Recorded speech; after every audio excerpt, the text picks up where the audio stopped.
தமிழக முதலமைச்சர் விஜய் மற்றும் சங்கீதா அவர்களுடைய 27வது திருமண நாளானது நேற்று ரொம்ப விமர்சையாக கொண்டாடியிருக்காங்க.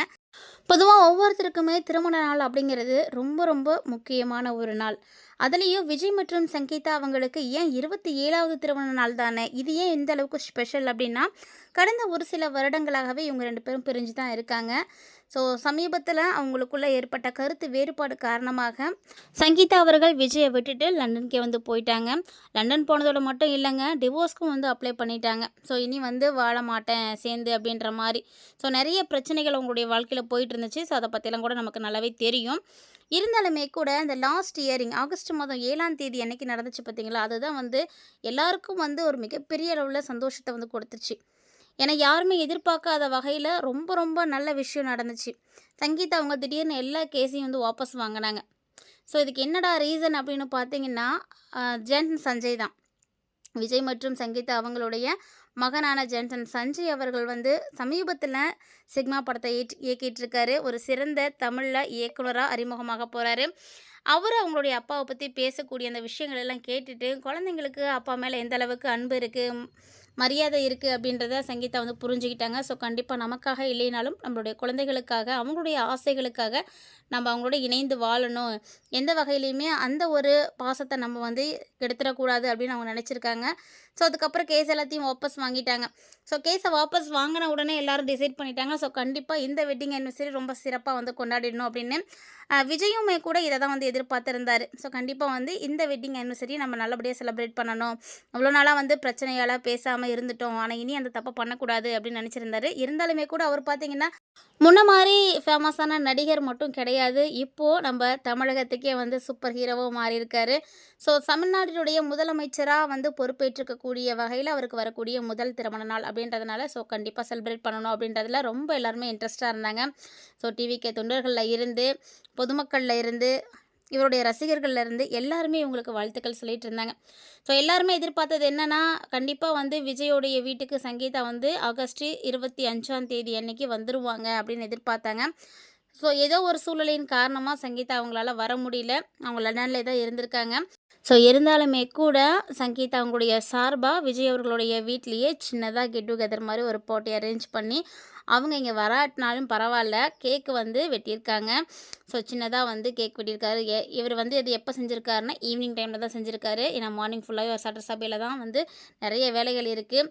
ஸோ இந்த நாட்டையே பார்க்கக்கூடிய ஒரு மிகப்பெரிய பொறுப்பு அவருக்கு கிடைச்சிருக்கு. ஸோ அதனால் ஃபேமிலிக்குன்னு அவர் அவருடைய ஒர்க்கெல்லாம் முடிச்சுட்டு வந்ததுக்கப்புறம் தான் டைம் ஸ்பெண்ட் பண்ணியிருக்காரு. ஈவினிங் டைமில் சின்னதாக கேக் வெட்டியிருக்காரு. வீடியோ கால் மூலிமா சங்கீதாவோட சேர்ந்து அவங்களுடைய திருமண நாளை கொண்டாடிருக்காரு. ஸோ இது மாதிரியான ஒரு அப்டேட் தான் இப்போ நமக்கு கிடச்சிருக்கு. ஸோ இதுலேருந்து என்ன தெரியுது அப்படின்னா, என்ன தான் கருத்து வேறுபாடுகளோடு இருந்தாலுமே கூட அவங்க எல்லாத்தையும் மறந்துட்டு மீண்டும் ஒன்றிணைகிறதுக்கான வாய்ப்புகள் நிறைய தெரியுது. ஸோ இதுலேயே அவங்களுடைய ஒற்றுமை தெரிஞ்சிருச்சு. வர முடியல அப்படின்னாலுமே கூட அந்த கவலை இருந்தாலும் வீடியோ கால் மூலியமாவது பேசி சந்தோஷமாக அவங்களுடைய திருமண நாளை செலிப்ரேட் பண்ணியிருக்காங்க. இந்த ஒரு விஷயம் அவங்களுடைய குழந்தைகளுக்குமே ரொம்ப சந்தோஷத்தை கொடுத்துருக்கு. ஜென்சன் சஞ்சயா இருக்கட்டும், திவ்யஷாவாக இருக்கட்டும், எல்லாருக்குமே ரொம்ப சந்தோஷம். அதனால் இந்த செலிப்ரேஷன் பார்த்திங்கன்னா ரொம்ப சிறப்பாகவே முடிஞ்சிருக்குன்னு தான் சொல்லணும். நிறைய பேர் நிறைய வாழ்த்துக்களை குவிச்சிட்ருக்காங்க. ஸோ சீக்கிரமாகவே சங்கீதா லண்டனில் இருந்து சென்னை வரணும். சென்னை விஜய் அவர்களோடு சேர்ந்து ஒரே வீட்டில் வசிக்கணும் அப்படின்றது எல்லாருடைய ஆசை, கோரிக்கை. இந்த திருமண நாளில் அவர்களுடைய ரசிகர்களா, தொண்டர்களா எல்லாரும் வச்சுருக்கக்கூடிய கோரிக்கையும் கூட இதுதாங்க. ஸோ கூடிய சீக்கிரம் அந்த விஷயமும் கண்டிப்பாக நடக்கும்.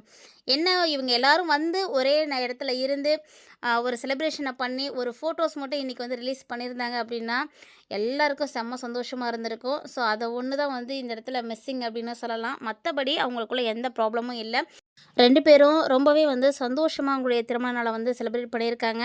ஸோ நிறைய ஆசைகளோடு இருந்தாங்க, கண்டிப்பாக அந்த நாளுக்கு வரணும், இங்கே தான் செலிப்ரேட் பண்ணணும் அப்படின்னு. இருந்தாலும் ஏதோ ஒரு சூழ்நிலை காரணமாக வர முடியாமல் போயிருக்கு. இவங்களுக்குள்ளே ஏற்பட்ட இந்த ஒரு பிரச்சனைக்கு முக்கியமான காரணமே பார்த்திங்கன்னா சரியான புரிதல் இல்லை, கருத்து வேறுபாடு காரணமாக தான் இந்த ப்ராப்ளம் கூட வந்திருக்கு. கிட்டத்தட்ட பார்த்திங்கன்னா இவங்க 4-5 வருஷமாகவே எந்த விதமான பேச்சுவார்த்தை இல்லாமல் தான் இருந்திருக்காங்க. சமீபத்தில் ஒரு 5-6 மாதத்துக்கு முன்னாடி தான் இவங்க பார்த்திங்கன்னா டிவோர்ஸ்க்கு அப்ளை பண்ணியிருந்தாங்க. ஒருவேளை டிவோர்ஸ் கிடைச்சிருமோ அப்படின்னு எல்லாருமே கவலைப்பட்டுட்டு இருந்த சமயத்தில் தான் விஜய் பார்த்திங்கன்னா நம்மளுடைய அரசியலில் ரொம்பவே பிஸியாகிட்டார். ஸோ கண்டிப்பாக இதில் எப்படியாவது ஜெயிச்சாகணும், தமிழ்நாட்டு மக்களுக்காக ஏதாவது ஒண்ணு நம்ம செய்யணும், நல்லது செய்யணும். ஏன்னா, ஒரு தலைவன் வந்து உருவாகுறாரு அப்படின்னா, அதுக்கு மிக முக்கியமான காரணம் அவங்கள வந்து வரவேற்கக்கூடியவங்க, ஆதரிக்கக்கூடியவங்க தான். இப்ப இளைய தளபதி விஜயா வந்து இவ்ளோ பிரபலமா இருக்காரு, எல்லா பேர் புகழோடு இருக்காரு அப்படின்னா, அதுக்கு முழுக்க முழுக்க காரணம் அவங்களுடைய ரசிகர்கள் மட்டும்தான். இந்த ரசிகன் அப்படின்றவங்க இல்ல அப்படின்னா, எந்த ஒரு நடிகரும் இவ்வளோ பெரிய வளர்ச்சிய வந்து கண்டிப்பா வந்து பார்க்கவே முடியாது. ஸோ அப்படி இருக்கும் பொழுது, அவங்களுடைய ரசிகர்களுக்காகவும், பொதுமக்கள் கஷ்டப்படக்கூடியவங்க எல்லாருக்காகவுமே வந்து விஜய் அரசியலுக்கு வரணும் அப்படின்னு நெனைச்சாரு. ஸோ அந்த நாட்டு மக்கள் எல்லாத்தையும் நல்லபடியா வந்து வாழ வைக்கணும். நம்ம வந்து இருந்தோம். நம்மள இவ்வளோ தூரம் வந்து அவங்க வளர்த்து விட்டாங்க. ஸோ கண்டிப்பா இனி வர இருக்கக்கூடிய நாட்கள் எல்லாத்தையும் அவங்களுக்காக நம்ம வந்து ஸ்பெண்ட் பண்ணணும் அப்படின்னு நெனைச்சாரு.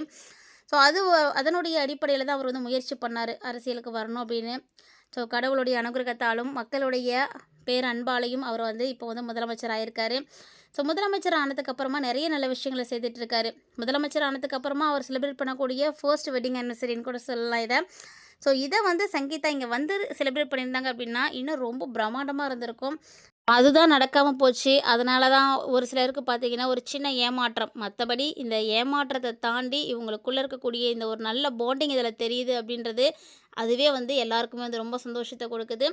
ஸோ இந்த திருமண நாள் அப்படின்றது பார்த்தீங்கன்னா, ஒவ்வொருவருடைய வாழ்க்கையிலயுமே மறக்க முடியாத ஒரு நாளா, மறக்க முடியாத ஒரு நினைவா இருக்கும். அதுலயும் சங்கீதா அவங்களுக்கு ரொம்ப ரொம்ப ஸ்பெஷல் அப்படின்னு தான் சொல்லணும். ஏன்னா, விஜய் அவர்கள அவங்க பார்த்து ரசிச்சு, அதுக்கப்புறம் தான் திருமணம் வந்து பண்ணிட்டாங்க. ஸோ லண்டன்லேருந்து சென்னை வந்து மீட் பண்ணிட்டு போயிருக்காங்க அப்படிங்கும்போது, கண்டிப்பா எந்த அளவுக்கு விஜய வந்து அவங்க ரசிச்சிருப்பாங்க, பிடிச்சிருக்கும் அப்படின்னு பாருங்க. 2 பேருடைய திருமண வாழ்க்கை கிட்டத்தட்ட பார்த்தீங்கன்னா, ஒரு 27 ஆண்டுகள்ல ஒரு 5 வருஷம் தான் அவங்க வந்து சண்டை போட்டுருந்துருக்காங்க. மத்தபடி 20 ஆண்டுகள் வந்து அவங்க வந்து ரொம்ப சந்தோஷமா வாழ்ந்திருக்காங்க. ஏன்னா, அதுல விஜய் அவங்களுக்கு பார்த்தீங்கன்னா, ஒரு நல்ல பார்ட்னர் அப்படின்னு சங்கீதாவ சொல்லலாம். சங்கீதாவ பொறுத்தவரைக்கும் விஜயும் வந்து ஒரு நல்ல partner. Made for each other அப்படின்னு சொல்லுவாங்க இல்லையா? ஸோ அந்த மாரி நல்ல ஒரு கப்புலா இருந்திருக்காங்க. ஸோ ரொம்ப வந்து சிறப்பா வந்து போயிட்டுருந்த அவங்களுடைய வாழ்க்கையில ஏதோ ஒரு சின்ன ஒரு சங்கடமானது நடந்து போச்சு. ஆனா, அந்த சின்ன விஷயம் கூட இவ்வளோ நாள் வந்து நீடிச்சிருக்கு அப்படிங்கும்போது அது வருத்தம் தான். ஆனா, இது எல்லாமே இப்போ வந்து சால்வ் ஆயிடுச்சு. இனி ப்ராப்ளம் எதுவும் இல்ல அப்படின்னு எல்லாரும் வந்து தெரிஞ்சுக்கிற அளவுக்கு ஒரு சில விஷயங்கள் வந்து நடக்க ஆரம்பிச்சிருக்கு. ஸோ கண்டிப்பா இதுக்கு முழுக்க முழுக்க காரணமா இருக்கக்கூடியது அவங்களுடைய குழந்தைகள் தான். ஜான்சன் சஞ்சய் அவங்களுடைய முயற்சியால தான் இந்த விஷயம் வந்து நடந்திருக்கு. ஏன்னா, அவங்களால மட்டும் தான் அப்பாவுக்கும், அம்மாவுக்கும் இருக்கக்கூடிய ப்ராப்ளத்த வந்து சால்வ் பண்ண முடிஞ்சிருக்கு. ஸோ இந்த விஷயம் எல்லாருக்குமே வந்து ரொம்ப சந்தோஷத்த கொடுத்துருக்கு. ரொம்ப சிறப்பா வந்து அவங்களுடைய திருமண நாள் நேத்து வந்து கொண்டாடி முடிஞ்சிருக்காங்க. ஸோ விஜய் அவர்கள் இந்த மாரி சந்தோஷமா வந்து செலிப்ரேட் பண்றத பார்த்து அவங்களுடைய பேரண்ட்ஸுமே ரொம்ப வந்து சந்தோஷப்பட்டுருக்காங்க. சீக்கிரமா விஜய் அவர்களுடைய மனைவியான சங்கீதா லண்டன்ல இருந்து சென்னை வரணும் அப்படிங்கிறது விஜய் பேரண்ட்ஸ் உடைய ரொம்ப ரொம்ப பெரிய ஆசையா இருக்கு. ஸோ அவங்களுடைய ஆசைய சீக்கிரமாவே சங்கீதா நிறைவேத்தி குடுப்பாங்க அப்படின்னு எல்லாரும் எதிர்பார்த்துட்டு இருக்காங்க. ஸோ இத பத்தி நீங்க என்ன நினைக்கிறீங்க அப்படின்றத மறக்காம கமெண்ட்ல கமெண்ட் பண்ணுங்க. மீண்டும் மற்றொரு சூப்பரான அப்டேட்ல சந்திக்கலாம்.